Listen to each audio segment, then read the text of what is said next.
ഇന്നത്തെ റെസിപ്പി ഒരു സ്നാക്കാണ്. വൈകിട്ടത്തെ ചായയുടെ ഒപ്പം കഴിക്കാൻ പറ്റിയൊരു പലഹാരമാണ് ഞാൻ റെഡിയാക്കുന്നത്. ബ്രെഡ് സ്റ്റിക്ക് എന്നാണ് ഇതിന് പറയുന്നത്. നമ്മൾ ബ്രെഡ് ഉണ്ടാക്കുന്ന മാവുണ്ടല്ലോ, അത് വെച്ചിട്ടാണ് ഈ ഒരു സ്റ്റിക്ക് റെഡിയാക്കി എടുക്കുന്നത്. അപ്പോൾ നമുക്ക് വീഡിയോയിലോട്ട് കിടക്കാം. നമുക്ക് ആദ്യം തന്നെ ഇതിനുള്ള ഡോ ഒന്ന് റെഡിയാക്കി എടുക്കണം. അപ്പോൾ അതിനായിട്ട് ഞാൻ നേരിയ ചൂടുള്ള ഒരു 1/4 കപ്പ് പാൽ എടുത്ത് വെച്ചിട്ടുണ്ട്. പിന്നെ 2 കപ്പ് മൈദ എടുത്ത് വെച്ചിട്ടുണ്ട്. ഈ പാലിലേക്ക് നമുക്ക് 2 ടീസ്പൂൺ പഞ്ചസാര ചേർത്ത് കൊടുക്കാം. പിന്നെ ഒരു 1/2 ടീസ്പൂൺ ഇൻസ്റ്റൻ്റ് ആയിട്ടുള്ള ഈസ്റ്റ് ചേർത്ത് കൊടുക്കാം. എന്നിട്ട് ഇത് പൊങ്ങാനായിട്ട് നമുക്കൊരു 10 മിനിറ്റ് മാറ്റി വയ്ക്കാം. ഒന്ന് യോജിപ്പിച്ച ശേഷം ഇതൊന്ന് പൊങ്ങാനായിട്ട് മാറ്റി വയ്ക്കാം. ഇപ്പം നമ്മൾ പൊങ്ങാനായിട്ട് മാറ്റി വെച്ച ഈസ്റ്റിൻ്റെയും പാലിൻ്റെയും കൂട്ട് അത്യാവശ്യം പൊങ്ങി വന്നിട്ടുണ്ട്. ഇനി നമുക്ക് ഈ മൈദപ്പൊടിയിലേക്ക് കുറച്ച് ഉപ്പ് ചേർത്ത് കൊടുക്കാം. പിന്നെ ഒരു 1/4 ടീസ്പൂൺ ബേക്കിംഗ് സോഡ ചേർത്ത് കൊടുക്കാം. എന്നിട്ട് നന്നായിട്ടൊന്ന് മിക്സ് ആക്കിയ ശേഷം നമുക്ക് ഈ പാലിൻ്റെ മിശ്രിതം ഇതിലേക്ക് കുറേശ്ശെ ഒഴിച്ചിട്ടൊന്ന് നന്നായിട്ട് കുഴച്ചെടുക്കണം.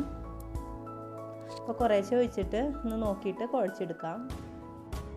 കുറച്ച് വെള്ളം കൂടി ഒഴിച്ചിട്ട് നമുക്കിതൊന്ന് നന്നായിട്ട് ഒരു ചപ്പാത്തി മാവിൻ്റെ പരുവത്തിൽ കുഴച്ചെടുക്കണം.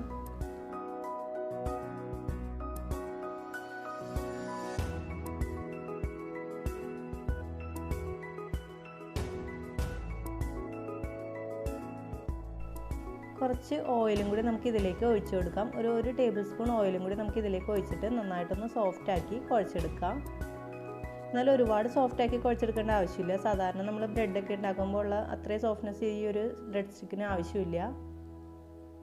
കൗണ്ടർ ടോപ്പിൻ്റെ മീതേക്ക് വെച്ചിട്ടൊന്നും കുഴച്ചെടുക്കേണ്ട ആവശ്യമില്ല. ഇതുപോലെ തന്നെ ഒന്ന് കുഴച്ചെടുത്താൽ മതി. എന്നിട്ട് നമുക്കിതൊരു 2 മണിക്കൂർ നന്നായിട്ട് പൊങ്ങാനായിട്ട് മാറ്റി വയ്ക്കണം, ഒന്ന് അടച്ചിട്ട്.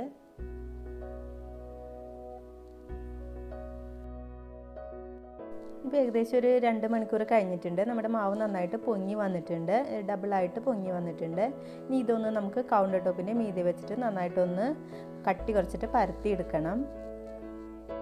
നന്നായിട്ട് ക്ലീനാക്കിയ ഒരു കൗണ്ടർ ടോപ്പിൻ്റെ മീതേക്ക് കുറച്ച് മൈദപ്പൊടി തൂവിയിട്ട് നമുക്കൊരു സ്ക്വയർ ഷേപ്പിൽ ഒരുവിധം കട്ടിയിൽ പരത്തിയെടുക്കാം.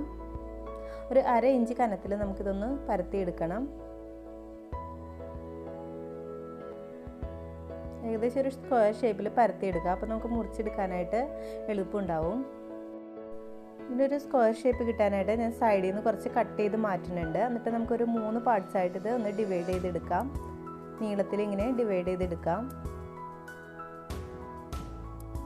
ഇനി ഇതിൻ്റെ നീട്ടമൊക്കെ നിങ്ങൾക്ക് തീരുമാനിക്കട്ടോ. നീട്ടം കൂടുതലായിട്ട് സ്റ്റിക്ക് വേണമെന്നുണ്ടെങ്കിൽ നീളത്തിൽ തന്നെ മുറിച്ചെടുക്കാം. ഞാനിപ്പോൾ ഒരു 3 പാർട്സ് ആയിട്ട് ഡിവൈഡ് ചെയ്തിട്ട് ഇനി അത് ചെറിയ പീസസ് ആയിട്ട് മുറിച്ചെടുക്കും.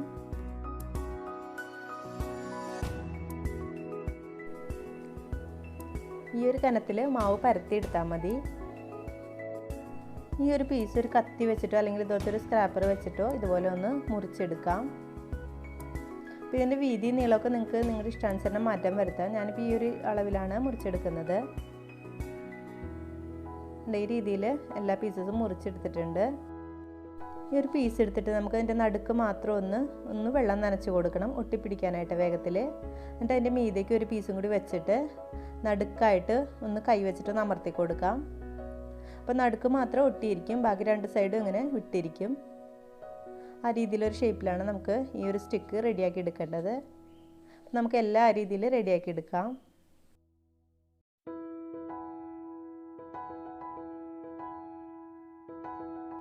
ഇപ്പം ഞാൻ എല്ലാ പീസസും അതുപോലെ റെഡിയാക്കി എടുത്ത് വെച്ചിട്ടുണ്ട്. ഒരു പാത്രത്തിലേക്ക് എടുത്ത് മാറ്റിയിട്ടുണ്ട്. ഇനി ഇതൊരു 10 മിനിറ്റും കൂടി നമുക്ക് ഇതുപോലെ ഒന്ന് റെസ്റ്റ് ചെയ്യാനായിട്ട് മാറ്റി വയ്ക്കാം. ഒന്ന് അടച്ചു വെച്ചിട്ടൊന്ന് റെസ്റ്റ് ചെയ്യാനായിട്ട് മാറ്റി വയ്ക്കണം. ഒരു 10 മിനിറ്റ് കഴിയുമ്പോൾ നമുക്ക് എണ്ണയിലിട്ടിട്ട് ഇതൊന്ന് വറുത്തെടുക്കാം. അപ്പോൾ ലോ ഫ്ലെയിമിൽ ഇട്ടിട്ട് വേണം ഇതൊന്ന് വറുത്തെടുക്കാനായിട്ട്. ഇടുമ്പോൾ ജസ്റ്റ് ഒന്ന് കൈകൊണ്ട് ഇങ്ങനെ നീട്ടി വലിച്ചിട്ട് വേണം ഇടാനായിട്ട്. അപ്പോൾ കുറച്ചും കൂടി ഒരു നീട്ടം കിട്ടും. മൈദ കൊണ്ട് തന്നെ ഇങ്ങനെ ചുരുങ്ങി പോകുമല്ലോ, അപ്പോൾ ഒന്ന് നീണ്ടു വരാനായിട്ടാണ് അങ്ങനെ ചെയ്തത്. ലോ ഫ്ലെയിമിൽ ഇട്ടിട്ട് വേണോട്ട് ഇത് വറുത്തെടുക്കാനായിട്ട്, എന്നാലേ നന്നായിട്ട് പൊങ്ങി വരുള്ളൂ, ഉള്ളു വേവുകയും ചെയ്യുള്ളൂ. എണ്ണയിലിട്ട് ഒരു 1 മിനിറ്റ് കഴിയുമ്പോഴേക്കും ഇതൊന്ന് വലുതായിട്ട് വരും, ഡബിളായിട്ട് വരും. ഇതിങ്ങനെ പൊങ്ങിയിട്ട് കണ്ടു. ഇപ്പോൾ ഇതിട്ടിട്ട് ഡബിളായിട്ട് വന്നിട്ടുണ്ട്. ഇനി ഇതൊന്ന് നമുക്ക് ഇടയ്ക്കിടയ്ക്ക് ഇളക്കി കൊടുത്തിട്ട് ഒരു ഗോൾഡൻ കളറിൽ ഫ്രൈ ചെയ്തെടുക്കാം. പിന്നെ ഇതിൻ്റെ ഷേപ്പൊക്കെ നിങ്ങൾക്ക് ഇഷ്ടാനുസരണം മാറ്റം വരുത്താട്ടോ. ഞാൻ ജസ്റ്റ് കാണാനായിട്ട് ഒരു ഭംഗിക്കാണ് ഇങ്ങനെ നടുക്ക് മാത്രം ഒട്ടിച്ചിട്ട് എടുത്തേക്കണത്. നിങ്ങൾക്ക് വേണമെങ്കിൽ ഫിംഗറിൻ്റെയൊക്കെ ഒരു ഷേപ്പിൽ തന്നെ അങ്ങനെ തന്നെ എടുത്തിട്ട് വറുത്തെടുക്കാനായിട്ട് പറ്റും. ഇപ്പോൾ നമ്മുടെ ബ്രെഡ് സ്റ്റിക്ക് അത്യാവശ്യം നന്നായിട്ട് ഫ്രൈ ആയിട്ട് വന്നിട്ടുണ്ട്. ഇനി ഇതൊന്ന് നമുക്ക് കോരി മാറ്റാം. ഈ ഒരു സ്നാക്ക് അധികം എണ്ണ ഒന്നും കുടിക്കില്ല കേട്ടോ. നമ്മൾ യൂസ് ചെയ്യുന്ന എണ്ണ തന്നെ ബാക്കി ലാസ്റ്റ് വറുത്ത് കഴിയുമ്പോഴും ഉണ്ടാവും. കുറച്ച് എണ്ണ ഇട്ടിട്ട് വറുത്തെടുത്താൽ മതി. ഒരുപാട് ഓയിൽ ഒഴിച്ചിട്ടൊന്നും വറുത്തെടുക്കേണ്ട ആവശ്യമില്ല. ഇപ്പോൾ എല്ലാ ബ്രെഡ് സ്റ്റിക്കും ഞാൻ അതുപോലെ വറുത്ത് കോരിയിട്ടുണ്ട്. കുട്ടികൾക്കൊക്കെ എന്തായാലും ഇഷ്ടപ്പെടുന്ന ഒരു സ്നാക്കായിരിക്കും ഇത്. അപ്പോൾ ചായയുടെ ഒപ്പം കഴിക്കാൻ പറ്റിയൊരു പലഹാരമാണ്. നിങ്ങൾ എന്തായാലും ഒന്ന് ട്രൈ ചെയ്ത് നോക്കുക. എന്നിട്ട് അഭിപ്രായങ്ങൾ എന്നെ അറിയിക്കാനായിട്ട് മറക്കരുത്. ഈ ഒരു റെസിപ്പി നിങ്ങൾക്ക് ഇഷ്ടപ്പെടുകയാണെങ്കിൽ ഫ്രണ്ട്സിനായിട്ട് ഷെയർ ചെയ്യാനായിട്ടും അതുപോലെ തന്നെ ലൈക്ക് ചെയ്യാനും കമൻറ്റ് ചെയ്യാനായിട്ടും മറക്കരുത്. Thank you.